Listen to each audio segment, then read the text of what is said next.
करके बोलते थे कलगी अवतार कब होगा, कलगी अवतार कब होगा। बस आप अपने विचारों को बदली करो और कलगी के आप दर्शन करो।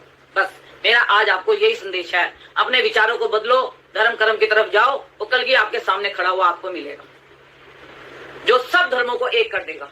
ना हिंदू रहेगा, ना मुस्लिम, ना सिख, ना ईसाई, कोई नहीं, सब एक धर्म के, क्योंकि कोई धर्म हमारे को गलत बात सिखाता ही नहीं। नमस्कार। आप और आपका परिवार सुखी रहे, खुश रहे और कोरोना से दूर रहे। और अगर आप किसी रास्ते पे चलते हो तो कोरोना क्या, कोरोना जैसी कोई भी महामारी आपके ऊपर, किसी भी तरह की महामारी आपके ऊपर नहीं आ सकती।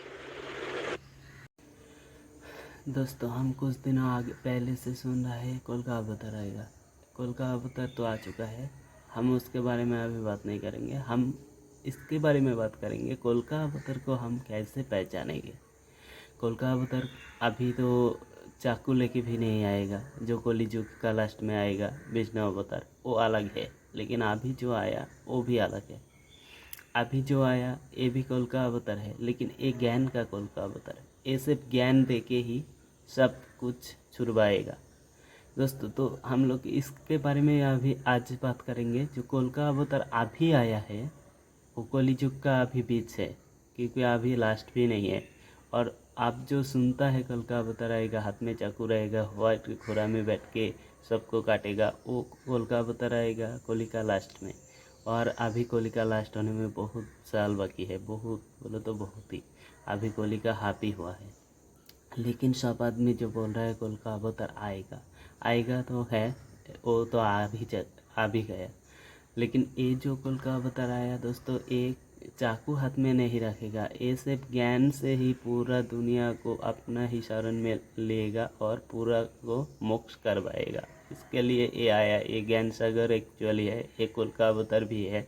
आप कुछ भी इसको बोल सकते हैं क्योंकि ये भगवान का ही एक रूप है। इसमें जो कुछ आप बोलेगा वही फिट होएगा। तो दोस्तों, ये जो कल का अवतार भी आया, ये इसको हम कैसे पहचानेंगे।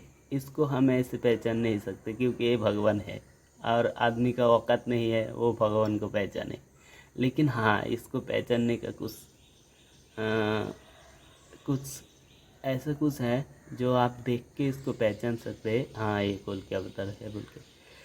फर्स्ट तो आपको अभी सब हर टाइम चौकन्ना रहेगा, उसको ढूंढना पड़ेगा। कैसे ढूंढोगे उसको ढूंढने के लिए आपको हर टाइम देखना पड़ेगा समझ सुधारने का काम कौन कर रहा है और वो कैसे समझ सुधार कर रहा है। यही बात से आप उसको पहचान सकते हैं। आप देखो दोस्तों, जो कल का अवतार आएगा वो पहले क्या करेगा, साधारण एक बात है, वो पहले क्या करेगा, आदमी का नेशा छुड़ाएगा। नेशा बोलो तो ये जो दारू बीड़ी तंबाकू ये सब छुड़वाएगा। दूसरा तो वो जीव हिंसा बंद करवाएगा। जीव हिंसा बोलो तो कैसा, जो हम लोग मच्छी चिकन ये सब खाता है, ये सब वो बंद करेगा। वो समझ सुधारने के ये दो बहुत बड़ा काम फर्स्ट टाइम करेगा। दूसरा, हमारा जो समझ में एक कुरीति है, शादी में दहेज प्रथा, ये भी वो बंद करेगा। दोस्तों, आप थोड़ा चौकन्ना रहेगा तो उसको पहचान सकते हो, क्योंकि भगवान को पहचानने के लिए हमारा तो औकात नहीं है, लेकिन ज्ञान से आप उसको देख सकते हो। हाँ, वो कल का अवतार है। मैं अभी उसका नाम बता दूंगा तो दोस्तों आपको ना विश्वास नहीं होएगा वो कल का अवतार है, क्योंकि हम इतना घटिया सोच है हमारा, हम भगवान को क्या पहचानेंगे दोस्तों। लेकिन आप ही खुद ही उसको पहचान सकते हो दोस्तों, क्योंकि वो बहुत दिन पहले से आया है और बहुत ही काम कर रहा है। समाज सुधारने का बोलो तो इतना काम किया उसने खुद कर रहा है, उसका अनुयायी वो नहीं कर रहा है। पूरा देश में उसका, पूरा यूट्यूब में, फेसबुक में, हर जगह पे उसका काम चल रहा है। समाज सुधारने का एक ही काम चल रहा है उसका अभी। लेकिन दोस्तों, इससे भी खराब समय आएगा, बहुत आदमी मारा जाएगा, बहुत बोलो तो बहुत, इतना आदमी मारा जाएगा दोस्तों, तभी वो सामने आएगा।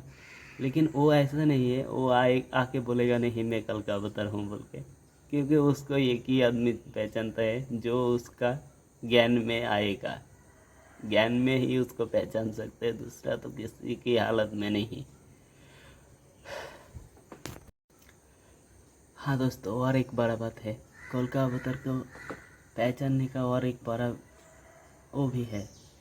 कैसे हम कल का अवतार को पहचानेंगे दोस्तों? हम कल का अवतार का एक सबसे बड़ा काम जो है वो हमको ढूंढना पड़ेगा। और कल का अवतार का सबसे बड़ा एक काम है, वो ये दुनिया में जितना जाति है सबको एक करेगा। और यही काम को हम फॉलो करेंगे तो उसको हम पहचान सकते हैं। क्योंकि कल का अवतार का एक काम होगा, वो कोई भी धर्म को नहीं मानेगा। वो धर्म को मान भी सकता है लेकिन सबको एक करेगा। उसका धर्म एक ही होगा, वो है मानवता का धर्म। और दोस्तों, हम लोग आँख खोला रखेंगे, इधर उधर देखते रहेंगे, हर टाइम ढूंढते रहेंगे तो कल का अवतार हमको यूट्यूब में, फेसबुक में, व्हाट्सएप में मिल ही जाएगा। और एक सबसे बड़ा बात है दोस्तों, जो कल का अवतार होएगा वो पूरा दुनिया में उसका ज्ञान बांटेगा। उसका ज्ञान का लोहा इतना भारी होगा क्योंकि उसके ज्ञान के आगे कोई टिक ही नहीं पाएगा। 9 सूक्त 82 में कति कंसेप्ट क्लियर हो जाएगा। ऋग्वेद मंडल नंबर 9 सूक्त 82 और मंत्र नंबर 1 में क्या कहा है? वह है जो सर्वोत्पादक प्रभु यानी सबकी उत्पत्ति करने वाला, 6 दिन में सृष्टि रच के 7वां दिन तख्त पर बैठने वाला, प्रकाश रूप सद्गुणों की वृष्टि करने वाला, पापों का हरण करने वाला, वह राजे, ये संस्कृत है, इसका अर्थ है राजा के समान। राजा के 269 पृष्ठ पे है राजा के, और इधर देखो 270 पृष्ठ पे, 270 पृष्ठ पे राजा के समान दर्शनीय है, देखने में राजा के समान है, तख्त पर विराजमान है, सिर पर मुकुट है उसके, और वह पृथ्वी आदि लोकांतरों के चारों ओर शब्दमान हो रहा है। वह वर्णीय पुरुष को, अच्छी आत्मा को, जो दृढ़ भक्त है उसको पवित्र करता हुआ प्राप्त होता है। कैसे? जिस प्रकार विद्युत स्नेह वाले स्थानों को आधार बनाकर प्राप्त होता है। आगे किस लिए आता है? उद्देश्य क्या होता है आने का? हे परमात्मन, उपदेश करने की इच्छा से, तत्व ज्ञान, यथार्थ ज्ञान बताने की इच्छा से आप महापुरुषों को प्राप्त होते हो, नीचे आकर के गति करके आते हो, और आप अत्यंत गतिशील पदार्थ के समान हमारे आध्यात्मिक यज्ञ को यानी हमारे धार्मिक अनुष्ठानों को प्राप्त होते हैं। आप कबीर देव हैं, आप अल्लाहु अकबर हैं, शुद्ध स्वरूप हैं, आप पाक हैं, पवित्र हैं। हमारे पापों को दूर करके हे अमर परमात्मा सोम आप हमको सुख दे। हो गया सिद्ध। शास्त्रों में लिखा है, संपूर्ण जीवन अध्ययन बाइबल, प्रबंधक संपादक डेविड सटवार्ड, अंग्रेजी प्रधान संपादक Donald C Stams, MA MDV, संयुक्त संपादक ये सारे इनका ये यहाँ से छपाई दे। जेनेसिस माने सृष्टि, जेनेसिस 1, ये 4 पृष्ठ पे उत्पत्ति यहाँ से आरंभ होती है। प्रथम आदि में परमेश्वर ने आकाश और पृथ्वी की सृष्टि की, ये पहला दिन था। इस प्रकार ये पहला दिन हो गया। फिर दूसरा दिन हो गया, प्रकाश प्रपुरुष बना दिया परमात्मा ने। फिर ये तीसरा सांझ भी भोर हुआ, फिर तीसरा दिन हो गया। जो कुछ भी इसमें फलदार वृक्ष जिनके बीज एक एक जाति के अनुसार बनाए, इस प्रकार अब ये तीसरा दिन हो गया। दिन और रात पर प्रभुता करें और उज्ज्वला दिहारा करें, इस प्रकार सांझ हुई, फिर भोर हुआ, ये चौथा दिन हो गया। फिर यहाँ देखें तो पृष्ठ नंबर 5 पे, वो 4 पे पढ़ा आपने, अब 5 पे क्या है? सांझ हुई, भोर हुई, फिर ये 5वां दिन हो गया। छठे दिन पे आना हमने, असली बात ये है। फिर परमेश्वर ने कहा मनुष्य को हम अपने स्वरूप के अनुसार अपनी समानता में बनाए, और वे समुद्र की मछलियों और आकाश के पक्षियों और घरेलू पशुओं और सारी पृथ्वी पर और सब रेंगने वाले जंतुओं पर जो पृथ्वी पर रहते हैं अधिकार रखें, यानी उनसे समझदार हो। तब परमेश्वर ने मनुष्य को अपने स्वरूप के अनुसार उत्पन्न किया। अपने ही स्वरूप के अनुसार परमेश्वर ने उसको उत्पन्न किया और नर और नारी करके उसने मनुष्यों की सृष्टि की। तो परमात्मा किसा हुआ? मनुष्य जैसा, नर जैसा। अंडरस्टूड हो गया? अब पवित्र बाइबल ने स्पष्ट कर दिया कि परमात्मा मनुष्य जैसा है, उसने अपने जैसे रूप में मनुष्य को बना, नर नारी करके उत्पन्न। अब कुरान शरीफ दिखाते हैं आपको, देख। कुरान शरीफ शास्त्रीय अरबी पद्धति पर नागरी लिपि में रूपांतरकार है नंद कुमार अवस्थी, शेरवानी संस्करण। ये कहां से छपी है?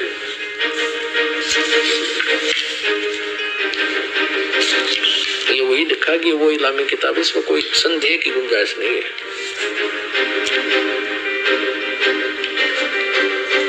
शेरवानी संस्करण, प्रकाशक है लखनऊ किताब घर, मौसम बाग, सीतापुर रोड, लखनऊ।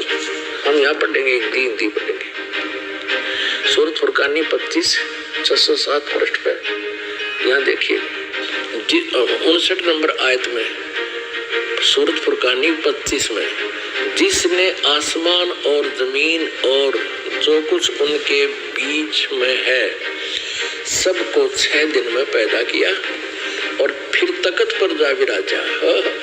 अब इससे सिद्ध हो गया कि दोनों पवित्र सदग्रंथों ने रल मिलकर ये सिद्ध कर दिया कि परमात्मा मनुष्य जैसे शरीर युक्त है, मनुष्य जैसा साकार है।